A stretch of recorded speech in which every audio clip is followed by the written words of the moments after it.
অন্যদিনের চাইতে আজ একটু আগেই বাড়ি ফিরলেন বিল্টু দাস। গেটের সামনে দাঁড়াতেই বাড়ির ভিতর থেকে মার চিৎকার, তুমি ভুলে যেও না তুমি এ বাড়ির বউ, যখন তখন যেখানে খুশি সেখানে চলে যাবে।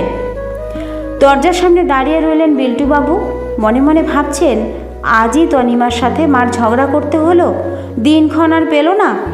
তনিমা বিল্টুবাবুর বউ। গত 2 বছর হয় তারা দুজনে 7 পাকের বাঁধনে ঘর বেঁধেছেন। মিনিট কয়েক যেতেই কলিং বেল বাজালেন। দরজা খুলতেই ছেলেকে দেখেন মা। রাগে গজগজ করতে করতে বৌমার উদ্দেশ্যে বলেন, ও ইতিমধ্যেই বরকে ফোন করা হয়ে গেছে, এখন বরের কান ভারী করবে তাই না? আর বড় সেগুলো অবোধ বালকের মতো গিলবে।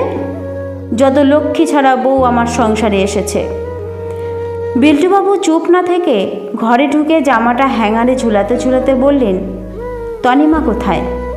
মেঘু গর্জনের মতো মা ঝংকার স্বরে বলে উঠলেন, কোথায় যাবে আর, এতক্ষণ পাড়া ঘুরে এসে বাথরুমে ঢুকেছে। বিল্টুবাবু কথা বাড়ালেন না, স্বস্তি পেতে একটু ফ্যানের নিচে বসেছেন। স্নান সেরে তনিমা ঘরে এলে তিনি বললেন, কি হয়েছে?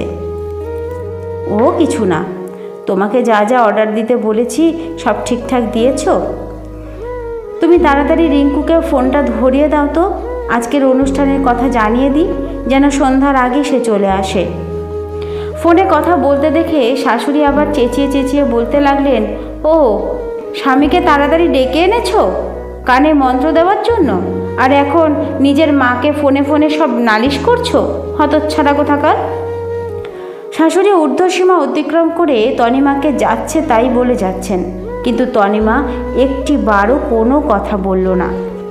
শুধু স্বামীর সামনে এসে বলল, সময় কথা বলবে। সূর্য অপরাহ্নের গণ্ডি পার হয়ে যখন পশ্চিম আকাশে আজকের মতো চলে যাওয়ার প্রস্তুতি নিচ্ছে, শেষ বিকেলের আলো নারকেল ও সুপারি গাছগুলোর ফাঁক দিয়ে এসে উঠোনে খেলা করছে, ঠিক তখনই বাড়ির একমাত্র মেয়ে রিঙ্কু তার ছেলেকে সঙ্গে করে ঘরে ঢুকলো। নাতি সমেত মেয়েকে দেখতে পেয়ে মা বাবা দুজনই খুব খুশি। কাছাকাছি শ্বশুরবাড়ি হলেও এবার রিঙ্কু অনেক দিন পরেই বাপের বাড়ি এলো। রিঙ্কু চোখে মুখে এক পরম তৃপ্তির হাসি, যেন কতদিনের আশা পূরণ হতে চলেছে। মনে মনে বৌদিকে প্রাণ খুলে ধন্যবাদ জানাতে ভুলল না সে। এদিকে বৌদির ইশারায় রিঙ্কু সেই ঘরে গেল যে ঘরে বিল্টুবাবু এতক্ষণ ধরে অনুষ্ঠানের আয়োজন করে চলেছে। আয়োজন প্রায় শেষের দিকে। কলিং বেল বেজে উঠল। দরজা খুলতেই সস্ত্রীক স্কুল জীবনের বন্ধু নিবাসকে দেখে শাশুড়ি বলে ফেললেন, আমি স্বপ্ন দেখছি না তো? সূর্য আজ নিশ্চয়ই অন্যদিকে উঠেছে, না হলে এরকম হতে পারে না। কতবার তোকে আসতে বলেছি বল, একই পাড়ায় থাকি অথচ একদিনও আসিসনি। আজ কি মনে করে? কি মনে করে মানে? তুই তো তোর বৌমাকে বলে পাঠিয়েছিস আমরা যেন আজকে অবশ্যই আসি, আর তোর বৌমা যেভাবে আসতে বলেছে তাতে না এসে আর পারলাম না। তোর উপর আমার একটা অভিমান, তোদের বিবাহের আজ 32 বছর পূর্তি। তোর কাছ থেকে সরাসরি নিমন্ত্রণের আশা করেছিলাম। শাশুড়ি যেন আকাশ থেকে বললেন, ও হ্যাঁ, আজই তো 24শে বৈশাখ। শাশুড়ি শ্বশুরের দিকে তাকিয়ে বললেন, তোমার মনে ছিল? শ্বশুর মুচকি মুচকি হেসে বললেন, শুধু মনে ছিল না, আজকের আয়োজনের সবটাই আমি জানি। তুমি তো আমাকে কিছু জানাওনি। কি জানাবো? দুপুর থেকে যা শুরু করেছো। শাশুড়ি মাথাটা নিচু করলেন। তনিমা রান্নাঘরের কাজ শেষ করে একগাল হাসি মুখে এক হাতে শ্বশুরকে আর অপর হাতে শাশুড়িকে ধরে টানতে টানতে সেই আয়োজন করা ঘরে প্রবেশ করল। অন্ধকার ঘর নিমেষের মধ্যে নানান আলোয় আলোকিত হয়ে উঠল।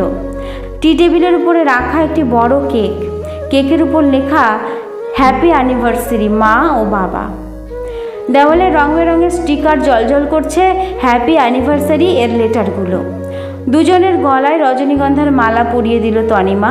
শ্বশুর শাশুড়ির হাত ধরে কেক কাটার সাথে সাথে সারা ঘর হাততালিতে ভরে গেল।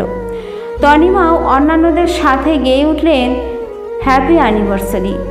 নিজের ভুল নিজে বুঝতে পেরে শাশুড়ি তনিমার হাত ধরে কেঁদে ফেললেন। তনিমা শাড়ির আঁচল দিয়ে চোখের জল মুছিয়ে বলে উঠল, আজ এমন করে কাঁদতে নেই, আজ শুধুই আনন্দের দিন। পাশের চেয়ারে বসা বন্ধু নিবাস বলে উঠলেন, তোর ভাগ্য খুব ভালো রে, তুই এমন একটা বউ পেয়েছিস। অদৃশ্য এক খড়গাঘাতে বারবার আহত হয়ে শাশুড়ি বুঝতে পারলেন বাড়ির বউ ঘুরতে যায়নি। বুঝতে পারলেন কুমন্ত্র দেবার জন্য তাড়াতাড়ি স্বামীকে বাড়ি আসতে বলেনি। বুঝতে পারলেন ফোনে নিজের মাকে সব কথা বলেনি, বরঞ্চ তার নিজের মেয়ের সাথেই অনুষ্ঠানের বিষয় নিয়ে আলোচনা করেছে। রিঙ্কু বাবা মাকে পা ছুঁয়ে প্রণাম করে ওঠার সময় মেয়েকে টেনে নিয়ে মা বলল, আমি খুব খারাপ তাই না রে?